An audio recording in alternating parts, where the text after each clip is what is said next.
Good morning everyone. Hi Destiny में आप सभी का स्वागत है। हम खुदा के निहायत ही शुक्रगुजार हैं कि खुदा ने हमें एक बार फिर मौका दिया ताकि हम खुदा के चरणों में जो है वो अपने सिरों को जो है वो झुका सकें।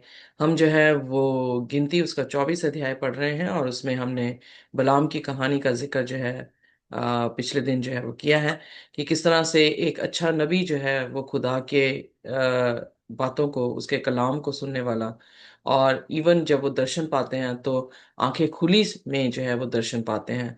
और यहाँ पर हमने देखा कि किस तरह से इज़राइल को जो है खुदा ने आशीष दी है, और जो न्याय है वो उन लोगों का किया गया है जो अधर्मी हैं, जिन्होंने परमेश्वर पर विश्वास नहीं किया, और स्पेशली जिन्होंने खुदा के लोगों के ऊपर जो है वो गंदी नज़र जो है वो डाली है।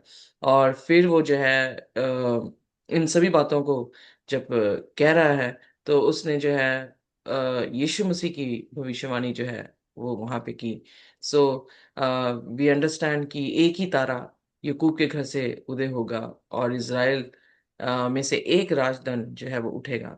सो जीसस के बारे में वाई इज़राइल, इनफैक्ट जो है इज़राइल अगर इस बात से आशीषित थी कि उससे यीशु मसीह पैदा होंगे, तो यकीन जानिए अगर हमारी इमेज में या हमारे स्वरूप में यीशु मसीह पैदा होते हैं, तो that is the main you know criteria, या कह सकते हैं एक ऐसा एलिमेंट है जो खुदा से हमें आशीष से कोई भी जो है वो दूर नहीं कर पाएगा। क्योंकि यीशु मसीह का हमारी जिंदगियों में, उसका स्वरूप हमारी जिंदगियों में फॉर्म होना, और इसीलिए पौलुस कहता है कि तुम जो है वो यीशु मसीह को फॉर्म कर रहे हो। प्रकाशित वाक्य 12 अध्याय में एक स्त्री दिखाई गई है जो यीशु मसीह को पैदा करने पर है। सो स्त्री जो है वो एक कलीसिया को दिखाती है, और कलीसिया वही उठा ली जाएगी जो यीशु मसीह को फॉर्म करेगी अपनी जिंदगी में, यानी यीशु मसीह की तरबियत को अपने जीवन में जो है वो लेकर आएगी। सो आइए, इससे पहले कि हम आज का लेसन पढ़े, अपने सिरों को झुकाएंगे और हम प्रार्थना में जाएंगे। हमारे स्वर्गीय खुदावंद, हम आपके निहायत ही शुक्रगुजार हैं आज की जिंदगी के लिए जो आपने हमें दी है। हर एक सांस खुदावन आपका वरदान है, और हम आपकी इज्जत करते हैं, आपका धन्यवाद करते हैं कि आपने वो नेमत खुदावन आपने हमारी झोलियों में डाली है। खुदावन, हम उन लोगों से अच्छे नहीं थे जो लोग इस दुनिया से कूच कर गए, पर हर एक चीज का समय है, जैसे आपके वचन में लिखा है, बोने का और कटने का, पैदा होने का और यहाँ से कूच करने का। खुदावंत, पर हमारी प्रार्थना है कि जो अच्छा काम आपने हमारी जिंदगियों में शुरू किया है उसे आप मुकम्मल करें। हम बिना नजात के खुदावंत इस धरती से जाए ना, हमारी आंखें बंद ना हो, क्योंकि खुदावंत आपके वचन में लिखा है कि मरने के बाद हम यावे की प्रस्तिश जो है वो नहीं कर पाएंगे। तो खुदावन, जब तक हम जिंदा हैं, जब तक ये सांसें हैं, खुदावन हमारी प्रार्थना है कि हम आपकी प्रस्तिश करते रहें, हम आपको ऊंचा उठाते रहें। और खुदावन, हम जानते हैं कि हम हर एक परिस्थिति में खुदावन क्यों ना जाएं, आप हमारे संग होंगे। हमारी प्रार्थना है खुदावंद कि आज आप हमें कबूल करें, हमारे गुनाह गलतियों को माफ कर दें। जो दिल में खुदावंद दुख है, रोष है या मलाल है खुदावंद, और जो आपको पसंदीदा नहीं है, हम उनके लिए भी क्षमा चाहते हैं। हम प्रार्थना करते हैं ऐसे पाप जो आज तक हमने सोचे भी नहीं कि हमने किए हैं, और खुदावंद वो हमारे खाते में खुदावंद लिखे हुए हैं, हम उनको भी खुदावंद आज कबूल करते हैं और प्रार्थना करते हैं कि कृपा करके खुदावंद आप हर एक पाप अपने पवित्र लहू से धोकर हमें साफ कर दें। अपनी पाखरू से हमें हर रोज भरते रहें, ताकि हम आपके जैसे बनते चले जाएं। आज के कलाम पे भी खुदावन आपकी खास आशीष और बरकत हो। आप हमें खुदावन सिखाएं, आप बोले हम सुने, आप बढ़े हम घटे, और आपका नाम मुबारक ठहरे। इस प्रार्थना को यीशु नासरी के नाम से मांगते हैं, आमीन। सो आइए देखते हैं 18वीं आयत से। थोड़ा सा पीछे से स्टार्ट करते हैं। हम ये देख चुके हैं 17वीं आयत में, 24 की 27 में, कि यीशु मसीह के आने की जो है वो भविष्यवाणी जो है वो की गई। और हमने यशाया उसका 9वें अध्याय में भी देखा कि किस तरह से यशाया जो है वो प्रभु यीशु मसीह को एक राजा के रूप में, खुदा के रूप में, और हमने देखा कि किस तरह से वो गवर्नमेंट उसके शोल्डर पे जो है वो रखी जाएगी, उसके बारे में जिक्र करता है। और फिर हमने ये भी देखा कि अच्छा नबी जो है वो किस तरह से खुदा के कहने को जो है वो मानता है। एक खुदा के वरदान को इस्तेमाल करना, और खुदा की जजमेंट जो है वो अ, हमारे फलों को लेके जो है कैसे करता है, इसके बारे में भी हमने जिक्र किया। इनफैक्ट अगर आपके पास बाइबल हो तो आप सब उपदेशक उसका 12 अध्याय जो है देख सकते हैं मेरे साथ, 12 और उसका 14वीं आयत, आखिरी आयत, देख, आखिरी दो आयतें। क्योंकि परमेश्वर सब कामों और सब गुप्त बातों का, चाहे वह भली हो या बुरी, न्याय करेगा। न्याय जो है वो हमारे कामों से जो है वो होगा। विश्वास बिना कार्य मुर्दा है, और विश्वास इसी बात का है कि हम जो आशा रख रहे हैं, जो हम खुदा के वचन को सुनकर विश्वास पैदा कर रहे हैं, उन चीजों पे आशा रख रहे हैं, जो चीजें हमें दिख नहीं रही पर हमें आशा है कि ये होंगी, और हम उसे लेकर जो है वो चल रहे हैं। इसीलिए आप इब्रानियों उसके 11 अध्याय में आगे जब जाते हैं इब्राहिम का, तो इब्राहिम जो है आसमानी घरों को देखता हुआ जो है वो टेंट्स में जो है वो रहता, बताया गया कि वो रह रहा था। इसलिए हम आशा क्या कर रहे हैं, खुदा के घर की जो है वो आशा कर रहे हैं, और ये आशा हमारे लिए असलियत है। ऐसा नहीं है कि हम कोई भ्रम में हैं, असलियत है। और इसी आशा के कारण जो है हम अपने आप को मसीह के जैसे जो है वो बना रहे हैं, क्योंकि इज़राइल की आशीष ही इसी बात से थी कि एक तारा उसमें से उदय होगा, और वो भोर का तारा प्रभु यीशु मसीह थे। और इसलिए 18वें वचन में जब हम पढ़ते हैं तो वो गैर जातियों के बारे में यहाँ पे बयान कर रहे हैं। अब एदोम, जैसे हम ऑलरेडी इस बारे में बहुत अच्छी तरह से जानते हैं कि एदोम और सैयद जो है ये कजन्स हैं इब्राहिम के, पर उन्हें शत्रु जो है वो कह के दिखाया गया है। शत्रु किस बात से जो है वो बनते हैं, इसलिए यीशु मसीह ने गॉस्पेल में भी कहा कि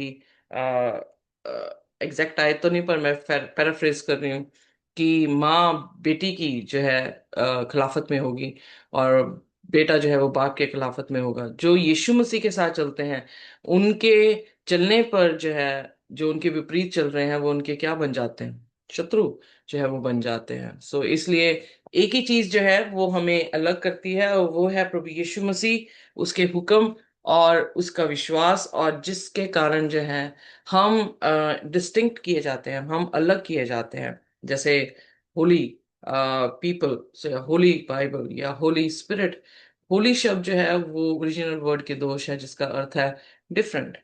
हम भी जो है वो डिफरेंट किए जाते हैं। इसलिए हम यहाँ से देख सकते हैं कि उनके अपने ही सदस्य हैं, अपने ही कजन्स हैं, पर खुदा का दास जो है वहां पर उनको दुश्मन कह के जो है वो बताता है। पर उस पर भी जयवंत कौन है, इज़राइल है।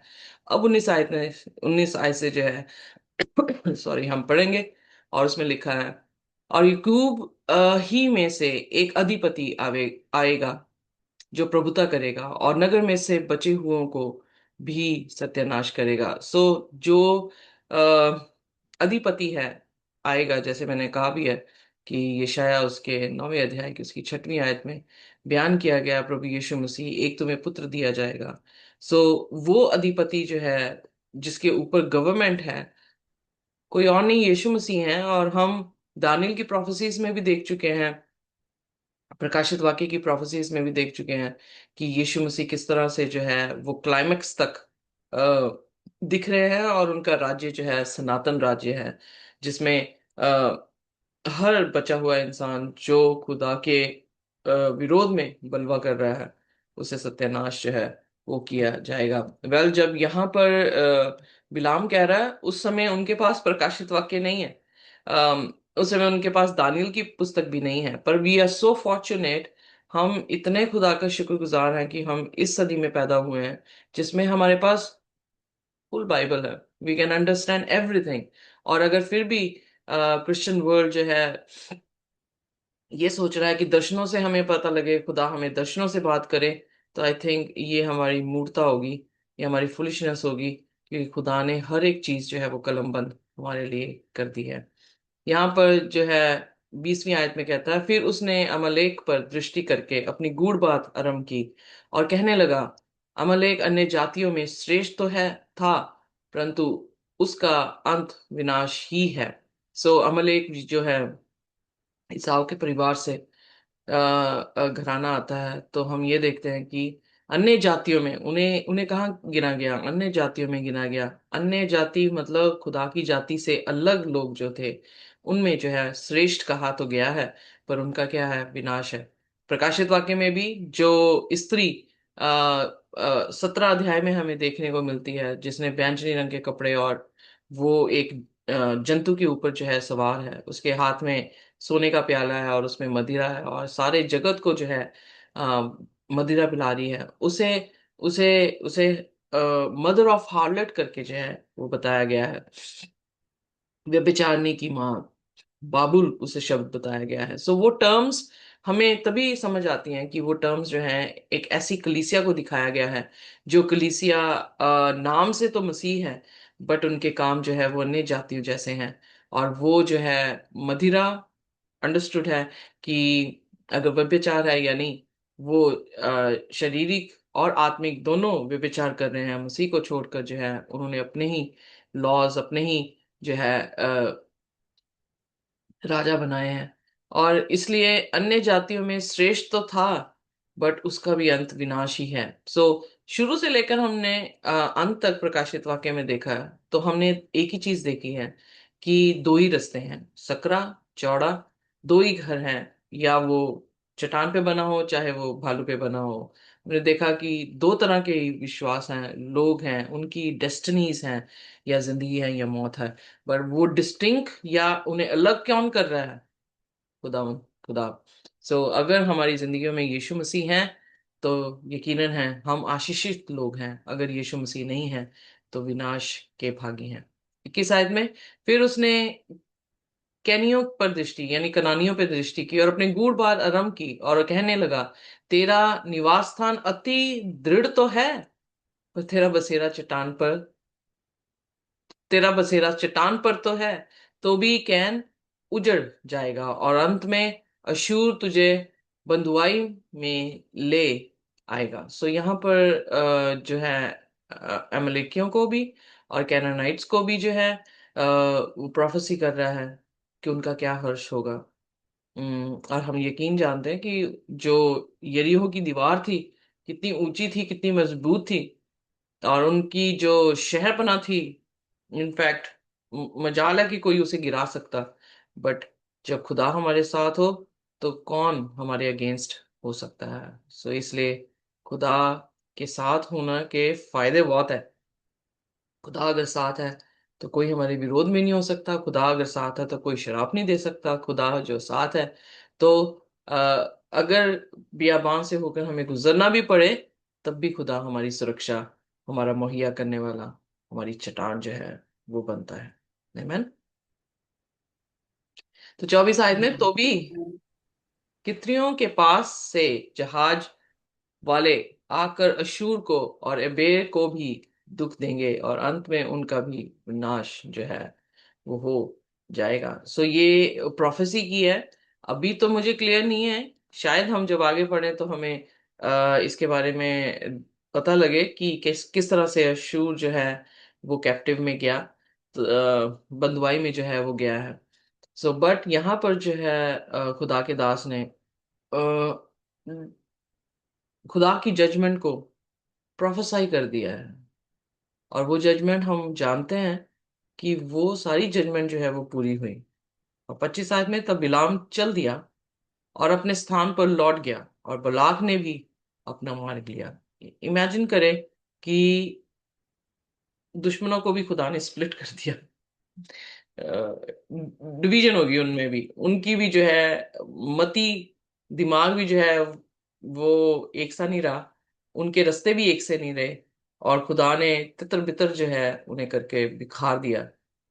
इनफैक्ट हर कहानी में हमने यही देखा है। जहोतफात की कहानी में अगर हम देखें, और फिर उसके बाद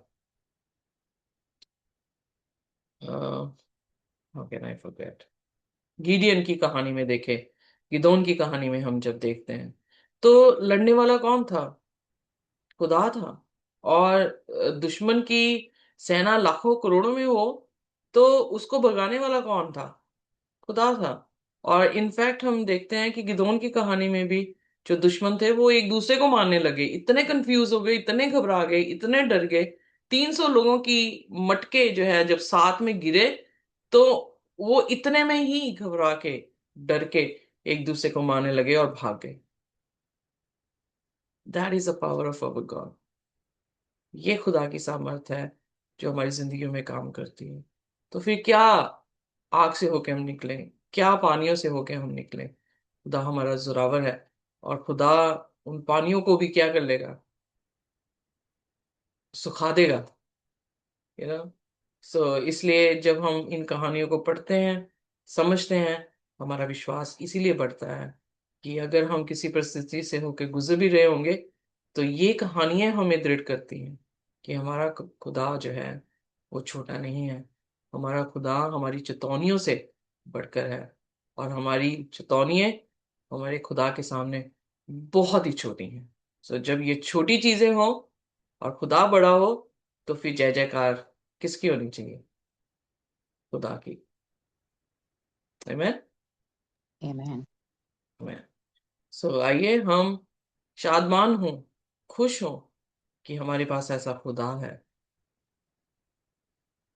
जिसका मैं बयान अपने शब्दों में कर नहीं सकती हूँ, और मैं उसे मोहब्बत कर सकती हूँ। मैं और हम सब जो है उसे मोहब्बत कर सकते हैं, उसके साथ चल सकते हैं, और उसके कलाम पर विश्वास कर सकते हैं। This is the most beautiful thing in our life, that we know him and he knows us। खुदा इसी तरह से रखे कि वो हमें जाने और हम उसे जानते चले जाएं, और उसके स्वरूप में ढलते चले जाएं। आइए अपने सिरों को झुकाएंगे और हम प्रार्थना करेंगे। कोई भी जन जो है वो हमारे लिए प्रार्थना कर सकता है।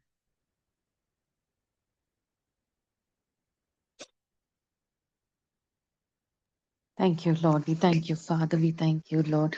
We come into your presence, Father. Lord, day and night, Lord. Your presence is with us, Father.